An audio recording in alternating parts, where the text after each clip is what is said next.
بنیادی طور پر میں چاہتا ہوں کہ وہ جو خطبہ خلافت سنبھالتی آپ نے دیا وہ ایک ایسا کوڈ آف کنڈکٹ ہے. میرا خیال ہے اس وقت جتنے بھی وقت کے حکمران آپ کو سن رہے ہیں کم از کم ان کو بہت توجہ سے خطبے کو سننا چاہیے. جناب. بسم اللہ الرحمن الرحیم. جنید بھائی بہت شکریہ. حضرت امیر المومنین سیدنا امیر عمر رضی اللہ تعالیٰ عنہ آپ وہ کامل صفات کی حامل شخصیت ہیں جن کا زمانہ جاہلیت میں بھی خطاب کرنا اپنی مثال آپ تھا. اللہ. پھر جب اس پر اسلام کا رنگ چڑھا، آقا کریم کی صحبت کا فیض ہوا، تو پھر تو یہ چیز اپنے نقطہ عروج پر پہنچ گئی. سیدنا امیر عمر رضی اللہ تعالیٰ عنہ کا خلافت کا ہر حوالہ بے مثال ہے، لیکن چونکہ ہمارا جو ہے بنیادی توجہ کا مرکز وہ خطبہ ہے، اس کے حوالے سے 5 بنیادی باتیں نہایت سمجھنے والی ہیں. سب سے پہلی بات تو یہ ہے کہ آپ نے کس انداز میں خطبہ دینا شروع فرمایا. یہ بھی بڑی بنیادی بات ہے کہ آپ مسند خلافت پر بیٹھے تو پہلا خطبہ جو آپ نے ارشاد فرمایا، اس کے ارشاد فرمانے کے لیے آپ نے طریقہ یہ اختیار کیا کہ ممبر کی ایک کرسی پر حضور تشریف فرما ہوتے تھے، ٹھیک ہے، ایک نشست. سیدنا ابو بکر صدیق دوسری کرسی پر تشریف فرما ہوتے تھے حضور کے ادب کے لیے. اللہ اکبر. اب حضرت امیر عمر رضی اللہ تعالیٰ عنہ کو اجازت تھی، آپ بیٹھ سکتے تھے چونکہ آپ نائب بھی تھے اور خلیفے بھی تھے، لیکن آپ نے طریقہ آنے والی نسلوں کے لیے بیان کیا.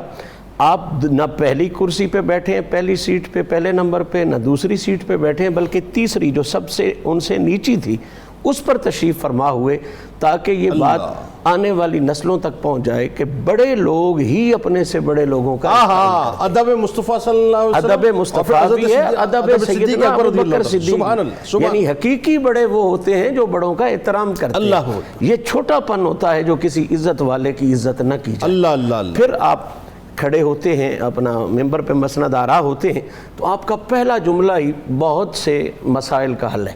آپ نے فرمایا لوگوں میں تم میں سے ایک انسان ہوں اور تم جیسا انسان ہو. یہ پہلی بات ہے جس نے اگلی ساری گفتگو کے لیے بیس فراہم کر دی ہے کہ میرے ذمے ایک ڈیوٹی میں اضافہ ہوا ہے. میری کوئی معاذ اللہ اوقات میں اضافہ نہیں ہو گیا، میری کوئی ایسی حیثیت میں اضافہ نہیں ہو گیا، بلکہ میں انسان ہوں اور اب میری ڈیوٹی میں اضافہ ہو گیا. اللہ. مجھ میں وہ نظریات مت رکھنا جو کسی بادشاہ کے ہوتے ہیں یا کسی ایسے جو کہتا ہے کہ میرا باپ بادشاہ، میرا دادا بادشاہ، میرا پردادا بادشاہ. مجھ میں وہ نہیں ہے، میں ہوں بالکل تم جیسا، صرف میری ڈیوٹی میں اضافہ ہو گیا. فرسٹ اسلامک اسٹیٹ کے دوسرے خلیفہ بن گئے، لیکن وہی بات ہے کہ کر و فر نہیں. نہ کر و فر نہیں، اور آئندہ کا لائے عمل بھی ہے کہ تم جیسا ہوں. تم کبھی مجھ کو یہ نہ سمجھنا کہ میں تم سے سپیریئر ہو گیا ہوں. میں بالکل تم جیسا ہوں. اور میں سمجھتا ہوں تیسری بات بھی بڑی کمال کی ہے اور اسلامی اصول کی ہے.